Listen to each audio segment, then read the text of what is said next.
Fala galera, vamos à entrevista do técnico Felipe Luiz após a goleada em cima do Corinthians no Maracanã. O Corinthians não viu a cor da bola, até os torcedores chegaram um pouquinho atrasados lá no Maracanã. Flamengo 4-0 com requinte de crueldade, quase que o Arrascaeta marca mais um golaço de fora da área.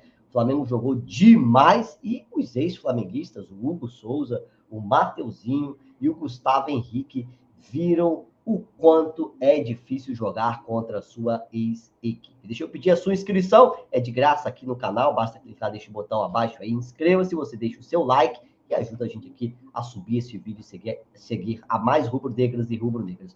Vamos à coletiva. Créditos, é claro, para Flamengo TV, o maior portal do YouTube do mundo. Vamos lá, só adicionar aqui a nossa tela, o técnico Felipe Luiz, que teve uma noite muito, mas muito feliz. Solta o som aí, vamos ouvir o Felipe Luiz. Felipe, você ainda vai certamente responder bastante sobre as questões ofensivas que deram certo hoje, mas agora são 5 jogos consecutivos sem sofrer gols, né? 3 vitórias no período em que o Flamengo, desde que o Flamengo perdeu pela Libertadores. E o que significa para você 5 jogos consecutivos sem sofrer gols? Bom, primeiro nível do... Tá muito alto. Alô, agora. Primeiro nível dos jogadores, que são muito bons, depois a concentração, o comprometimento defensivo deles, que é muito... O nível de comprometimento e de estudos deles mesmo, né, com os próprios erros e com os acertos é muito alto. Eles mesmos se cobram, eles mesmos vêm perguntar para mim o que poderia ter feito em tal jogada, como poderia ter solucionado. Então esses debates ajudam muito a fase defensiva, e eu penso que uma equipe, que um ataque ganha jogos, mas a defesa ganha campeonatos. Sempre penso isso e dou um valor muito importante para a fase defensiva da equipe. Isso não quer dizer que é a última linha, quer dizer que são os 11, né, que jogam, que são importantes na fase defensiva, e todos têm que participar e tem a sua função também defensivamente. Está muito alto ainda, tem como baixar? Alô, tá bom, vamos embora. Alô, tá bom. Felipe, boa noite. Gabriel Reis, Placar TV e Paparazzo Rubro-Negro. Queria te perguntar sobre o desempenho do Ayrton Lucas. A gente percebeu ele fazendo uma grande partida, não só hoje, já vem melhorando, e eu percebi um detalhe. Ele muito bem na jogada defensiva aérea, né? E era uma pequena deficiência que a gente percebia, que algumas jogadas aconteciam, e a gente percebe algumas coisas que já dá para ver que tem ali bastante do seu trabalho, como, por exemplo, o Pulgar, o De La Cruz, que não podiam tomar cartão amarelo e não tomaram cartão amarelo. E uma partida também, gostaria que você falasse sobre essa partida que o Pulgar fez hoje, né? Acho que o time inteiro foi muito bem, mas a partida do Pulgar foi impressionante. Bom, a partida do Ayrton, mais uma vez, foi muito, muito completa, muito boa, muito sólida. Esse ponto que você citou sobre a fase da defesa da área é uma coisa que ele mesmo se cobrava, porque a torcida... a torcida, né, senão todo mundo meio que pegava no pé dele, mas muito, eu falei para ele, né, ele tem que ter as ideias claras dentro da área, quem que são as prioridades para ele defender, não dá para defender tudo, o lateral sempre fica sobrecarregado e ele gosta de treinar, perguntar e melhorar. Então nesse ponto aí, mérito é dele. E segundo, existem jogadores que crescem com determinados tipos de estruturas diferentes, né? A gente olha para o Ayrton, ele teve uma fase incrível aqui com o Vitor Pereira, na qual com o corredor aberto, mas eu acredito que para recuperar a melhor versão dele, fosse juntar e diminuir as relações e fazer ele ter mais linhas de passe para poder simplificar um pouco o jogo dele, e ele veio se sentindo melhor. Mas assim, o jogo que ele fez contra o Vasco foi top, foi contra a LDU, foi muito, muito, muito bom, realmente, contra a LDU, na fase defensiva, foi um jogo assim, que fazia muito tempo que eu não vi ele fazer, e um jogador que recupera a confiança, recupera a hierarquia que ele tem dentro do grupo, dentro desse elenco, e não podemos esquecer que é um jogador de seleção. Mais uma lição para todos, nós, vocês e torcida, de que um jogador, ele não desaprende, né, de jogar, né, ele só precisa de tempo, carinho, e ele vai recuperar a melhor versão em tempos, né, ele, o Wesley, todos eles demonstraram isso, para nós. Então fica a lição aí. E o Eric mais uma vez, um jogo extraordinário. O Eric é fora de série, jogador fora de série. Felipe, boa noite. E Mauro Santana, do canal Mauro Santana, e até sobre essa questão que o jogador não desaprende, né? Tivemos mais uma vez a presença do Pedro, dessa vez como titular pela primeira vez, depois desse longo período de recuperação. Queria que você falasse a respeito desse processo que culminou com a primeira partida dele como titular, como é que você tomou essa decisão, né? E, lógico, o impacto dele, que já está brigando pela artilharia do Campeonato Brasileiro, em tão pouco tempo que ele retorna, depois de um longo período de inatividade, quando se esperava até mais dificuldade dele para tentar encontrar ritmo, né? A calibrar a pontaria, mas parece que passou 7 meses, né? Desse intervalo que ele volta a jogar futebol. Realmente, me parece que ele tenha ficado fora, né? Isso com a bola, né? Com a questão fina com a bola, ele tá incrível, e a gente via isso nos treinamentos, né? Os próprios médicos tinham que frear ele, porque ele estava vindo muito bem nessa recuperação, mas existem prazos e era importante ele cumprir esses prazos. E agora nós temos que continuar com essa sequência de minutos para ele. É um jogador muito determinante, muito diferente nas áreas, na área. Ele faz a diferença, um cara que é decisivo, e eu acredito que venha a potencializar ainda mais o nosso ataque. Tem o mesmo conteúdo que os outros jogadores em vídeo, porém no campo menos. Então existem alguns movimentos ainda que nós temos que fazer, automatizar mais para ele, e para que a equipe possa entender a forma de jogar que ele tem. E eu não tenho dúvida que ele vai elevar mais ainda o nível do nosso ataque, que está muito forte. Então, fico muito feliz pela partida dele, e agora vamos recuperar mais essa parte física. Ele mesmo sabe que fisicamente não está a 100%, mas conseguiu ser titular hoje, conseguiu fazer um jogo muito bom, muito bom, e vamos esperar que ele siga nessa evolução aí, porque é um jogador de Copa do Mundo, né? Todo mundo sabe. Felipe, boa noite. Rodrigo Cerqueira, Grupo Globo. Ainda em cima dessa questão do ataque, hoje você começou com Pedro e Cebolinha, que ano passado era a dupla tida como titular, em um dos grandes momentos do Flamengo no ano, e os dois se machucaram, ficaram um período fora. O Pedro, uma lesão mais grave, o Cebolinha, menos tempo, mas enfim.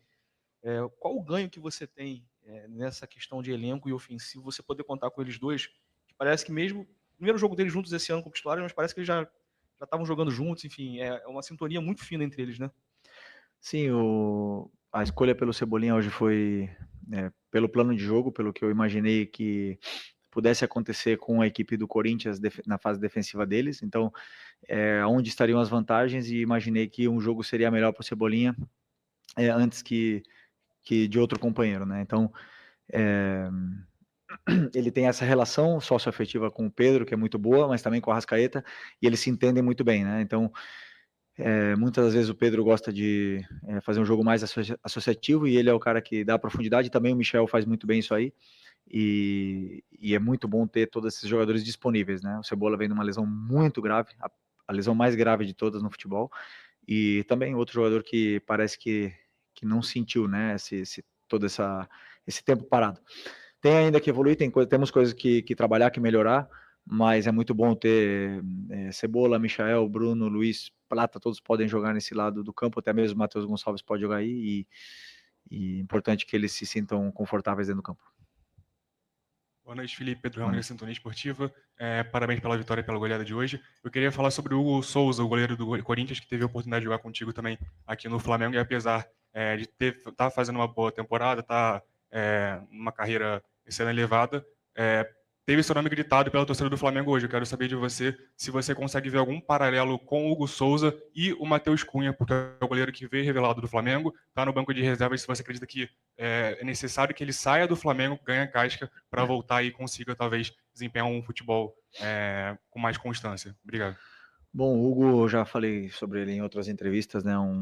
É um amigo que eu tenho, um ex-companheiro aí durante alguns anos, e é um cara com um potencial muito grande e muito corajoso, né? Porque ele decidiu sair, também era o momento dele sair. Aqui as portas, a situação dele estava bem complicada, realmente. as portas estavam se fechando, e ele teve muita coragem de ir para Portugal, num clube de menor expressão, para poder mostrar o futebol. E aí ele, eu acho que ao sair desse contexto do Rio de Janeiro, para ele foi muito bom, e hoje ele é o goleiro que ele é. A falha que ele teve não quer dizer nada, até mesmo pelo respeito que ele tem com a torcida do Corinthians, com grandes atuações, e hoje fez também grandes defesas. Então, um goleiro que é o mérito é dele, né? Conquistou sozinho.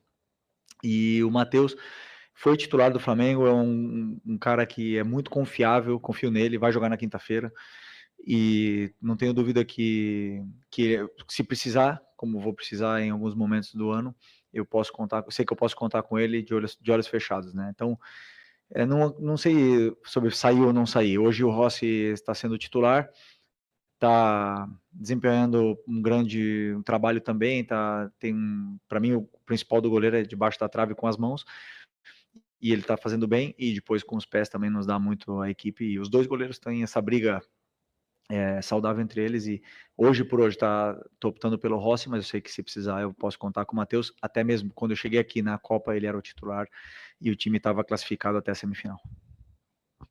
Felipe, boa noite. Natália Brasil aqui, Rádio Roquete Pinto. O Flamengo teve a goleada contra o Juventude, 6-0, depois teve 2 empates sem gols, e hoje voltou a ter um placar muito elástico, 4-0. A gente já ouviu, né, tanto da torcida quanto da imprensa, comentários a respeito da dificuldade do Flamengo em alguns momentos em fazer gol, mas a gente viu recentemente 2 grandes goleadas. O que você acha que pode estar acontecendo? Algum posicionamento tático da sua escolha? O que você acha que pode estar tendo essas oscilações entre uma goleada e jogos onde o Flamengo não conseguiu marcar? Bom, primeiro, se você olhar a tabela da Europa, nem o Barcelona, nem o Paris fazem gol todos os jogos, e muitas vezes eles também perdem gols. E daí a gente olha, de repente eles fazem 4, fazem 5. Não vamos fazer gol todos os jogos, isso é uma coisa evidente. O problema é que aqui, no Flamengo, eu conheço bem esse clube, já estou aqui há 6 anos. Quando não se conseguem as coisas, ou quando, por exemplo, empatamos o jogo contra o Vasco e não fizemos gols, criamos várias chances, não fizemos o gol. Então, a torcida, ou então o pessoal aí, os analistas de YouTube, de Twitter, temos que achar um culpado. Então a gente começa a analisar, eles começam a analisar, ver quem é o culpado. Então, o culpado é que o Gerson está jogando no ataque, o culpado é o Bruno Henrique no ataque, ou o Michael não pode jogar mais. E fazem a cruz nos jogadores e começam a decidir pelo torcedor. E o torcedor consome isso. E o que eu quero aqui pedir para o torcedor, não gosto de dar recados, é que não consumam o que eles falam. Eu também analiso minha equipe, eu também sei o que a gente pode melhorar. E quando não se faz gol, os jogadores são os primeiros que pedem mais finalização. Os jogadores são os primeiros que sabem que tem que melhorar, sabem que tem que chegar na área e ser mais frios e criar automatismos e mecanismos para poder fazer gols. Mas esse time aqui já deu muitas alegrias e é o time mais goleador do Brasil em 2025. E um dos menos goleados. Então, eu sei o que eu estou fazendo, eu acredito muito na minha ideia, no que é a minha ideia de jogo, sei o caminho que traço para chegar até o gol do adversário, dou o plano para eles, e tem dias que eles vão fazer gols. Tem dias que vai chutar 2 e vão fazer 2 e vai ficar 2-0. E tem dias que vão chutar 20 e infelizmente a bola não vai entrar. Isso acontece porque o adversário também joga. Se o orçamento, né, fosse solução, a gente entrasse com 15 em campo, mas não é assim, entra com 11, muito bons, entramos com os melhores 11 da América no campo, mas o adversário também joga, também tem suas armas, também sabe anular, senão o único time seria campeão todos os anos, e o futebol é tão complexo por causa disso. Então, o mesmo torcedor que me pede, ou mesmo jornalista que me pede para botar o Gerson de volante, é o que me pede para botar o Nico de meia. Então, deixa comigo. Quem vai errar sou eu, quem vai acertar às vezes sou eu, e deixa aqui ser meu trabalho. Okay? Boa noite, Felipe. Léo José do Coluna do Fla. Ainda na questão individual, a gente vê o Matheus Gonçalves entrando agora, né, nesse segundo tempo, e numa entrevista coletiva no começo do ano, você tinha dito que o Matheus Gonçalves ele é visto como um jogador de beirada, e por conta disso ele não vinha tendo tantas oportunidades. Só que no Mundial do ano passado, na final contra o Olympiacos, você colocou ele mais centralizado, né, como meia, encostando ali na grande área. O que mudou nessa percepção do futebol do Matheus Gonçalves no ano passado, jogando mais centralizado, e nesse ano você enxerga ele mais como ponta? Não, eu acho que o Matheus, a melhor versão dele é aberto na ponta direita, porque é um jogador de drible, desequilíbrio, é um jogador que é criativo e consegue se resolver bem em espaços curtos e pressionado. Ou seja, a melhor versão para mim dele seria ali, que ele pode jogar em outras, não tenha nenhuma dúvida. Como você falou, na final do Mundial eu botei ele por dentro, jogou com o Tite na ponta esquerda, jogou comigo já na meia esquerda, no lugar do Arrascaeta na pré-temporada, e ele pode desempenhar. Ele pode, como o Luiz Araújo também pode jogar aberto na esquerda, como pode aberto na direita, como pode jogar por dentro.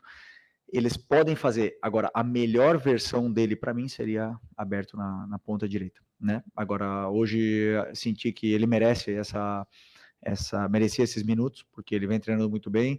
É um cara que quer jogar, que está sempre se exigindo mais para jogar e eu gosto de jogador assim que se incomoda quando fica fora e trabalha para poder ter minutos, e hoje foi premiado com minutos antes que outros companheiros. Felipe, Raíza Simplício da Gol Brasil e da revista Placar.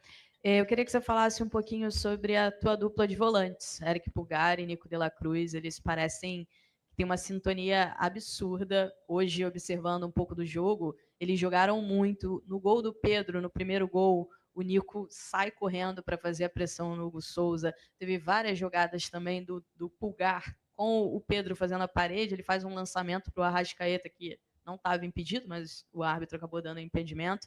Enfim, eu queria que você falasse um pouco dessa química, né, entre esses dois jogadores. Como você conseguiu construir essa química entre eles dois? Bom, primeiro que o meu modelo pede muito, né, ou exige muito, ou os volantes são o verdadeiro coração para mim do time e muito do que acontece no campo depende deles. Então, os 4 volantes, mais o Gerson, quinto, são os jogadores que podem jogar aí, e todos eles têm tido um muito bom desempenho. Por exemplo, para mim, o Everton Araújo foi muito bem contra a LDU, o Alan foi muito bem contra o Juventude, entrou muito bem contra o Vasco. Então, eles têm tido um grande desempenho. O Eric e o Nico têm vindo, eles tiveram mais minutos ultimamente, jogaram juntos mais tempo, portanto, eles desenvolveram dentro do campo essa química, porque o jogador vai se conhecendo, vai sabendo o que o companheiro faz, gosta e aonde ele gosta de se movimentar, e eles se entendem muito bem. Isso é para fora, né? Para dentro, eu já me apego a muitos outros aspectos além da posse de bola. Para mim, são outros aspectos de cobertura, de detalhes mesmo micro do jogo que eles são muito completos, eles dão muito à equipe, eles cobrem muito a zona do campo e fazem com que a equipe, com e sem bola, sempre esteja melhor posicionada. O Nico vem tendo um desempenho muito alto, e um ritmo de jogo muito alto também, coisa que eu achava que ele tinha que melhorar do ano passado quando eu cheguei aqui, que era essa intensidade, os 90 minutos, e hoje ele já consegue fazer muito bem. Então, continuar com esse cuidado aí para que eles possam continuar dando muito para a equipe, que eles são muito importantes. Boa noite, Felipe. Fábio Barcelos, canal Família da Nação. Primeiro, parabenizar a você e a equipe, né? O Flamengo hoje fez uma partida de almanaque. Acho que há muitos anos eu não vejo uma partida tão espetacular de uma equipe. Parecia um time europeu jogando aos nossos olhos.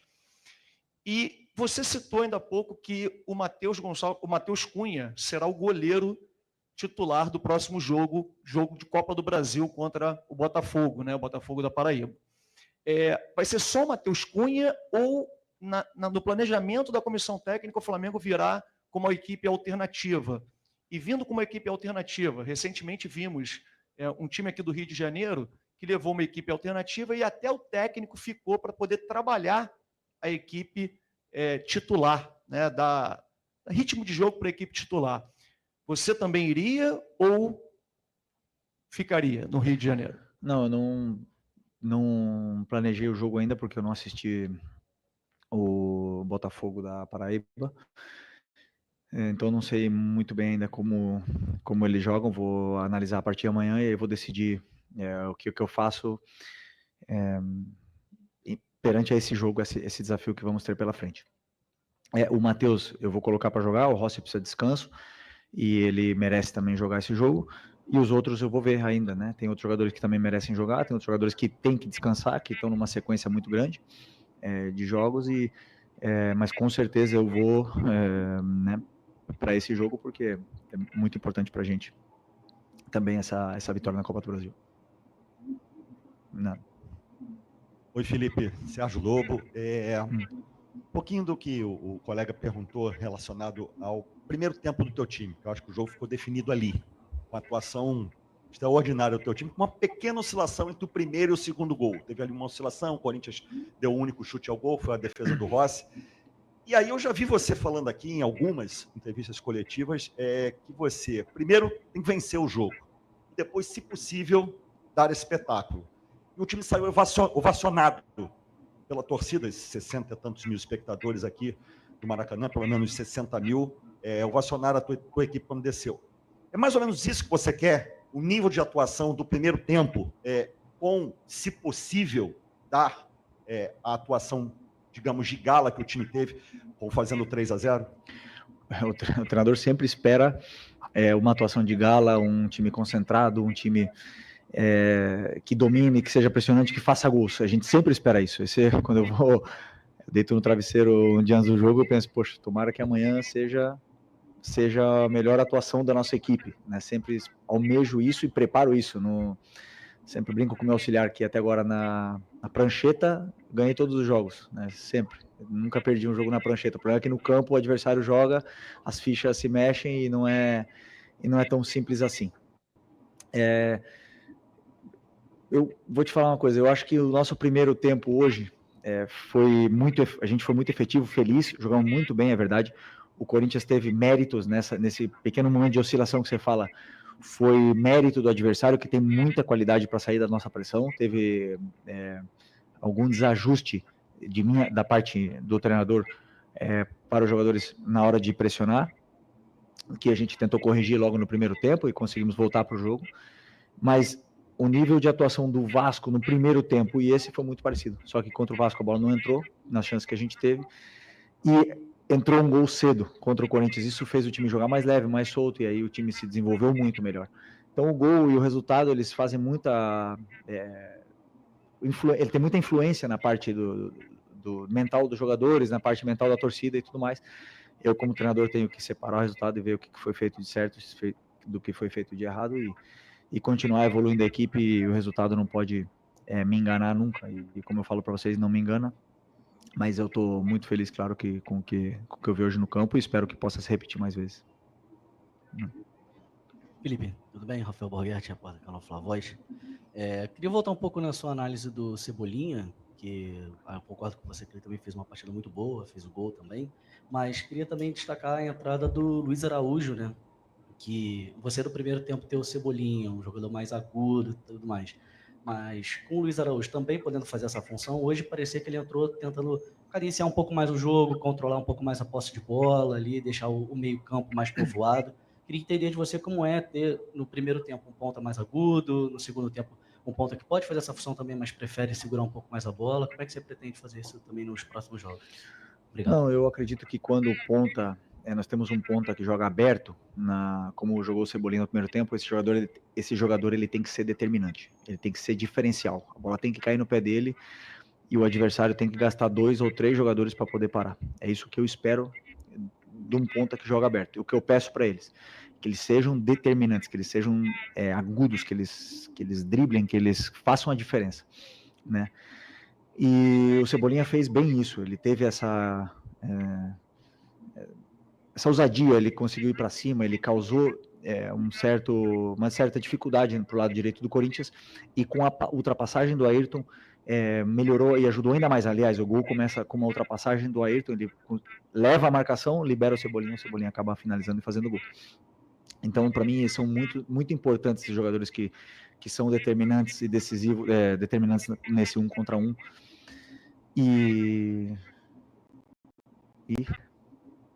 Do Luiz Araújo. E bom, no segundo tempo eu coloquei o Luiz, porque o Luiz também é esse jogador que tem gol, tem assistência, tem um cruzamento com o pé natural, né, é diferente, então imaginei umas situações diferentes com o Luiz ali, além de que o Luiz treina treina muito bem e está entrando sempre muito bem, é um jogador muito importante, então achei que ele fosse importante ele ter esses minutos aí, e foi importante para a equipe também. Felipe, boa noite. O companheiro aqui acabou até entrando um pouquinho nesse tema. Eu queria, por mais mal-humorado que pareça, queria falar um pouquinho sobre aquele período entre talvez os 15 minutos e o segundo gol do Flamengo. O que, na verdade, você tira daquele momento? Assim, você enxergou algum movimento do Corinthians? Não sei se me pareceu um período que o Carrilho mudou um pouquinho o lugar onde ele pegava a bola, onde ele se posicionava. Mas também, principalmente, um momento em que a pressão ela não conseguia encaixar tanto e o Corinthians ficou mais confortável com a bola. Esse Flamengo parece ser muito melhor sempre que ele consegue pressionar o adversário. E até mais do que ele constrói de trás, embora ele construa bem de trás. Havia uma dúvida um tempo atrás, como será quando houver Pedro e Arrascaeta juntos para sustentar uma pressão?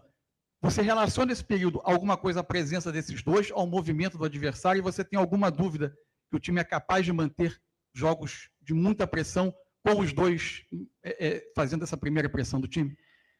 Bom, não é a mesma coisa jogar com Pedro e Arrascaeta que com Bruno Henrique Plata e Michael, que são jogadores extremamente pressionantes, né? Então, isso, muitas das vezes, mesmo sem encaixar a pressão, jogadores pressionantes fazem e forçam o erro do adversário, porque eles não dão tempo para o adversário pensar e criar o jogo, ou se posicionar, né? Então, a característica do jogador, ele tem uma influência, mas sobre esses minutos que você falou, foi uma mudança para mim desde o banco, eu não assisti ainda o jogo, mas para mim foi uma mudança tática.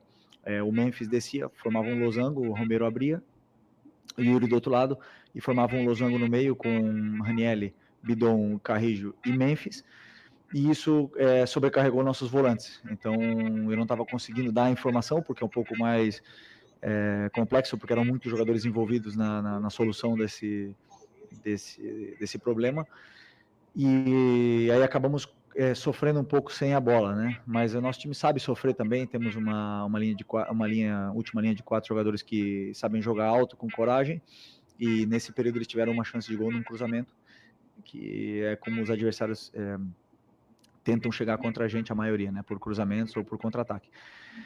Então, é basicamente isso. Esse foi esse período aí curto que a gente conseguiu ajustar esse encaixe nesse losango do Corinthians, e aí eles já dificultaram novamente para poder jogar.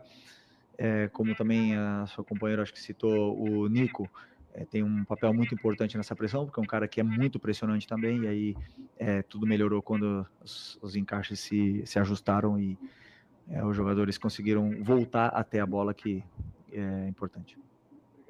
Boa noite. Tchau, tchau. Então tá aí, coletiva do técnico Felipe Luiz, saiu bem rápido ali, né?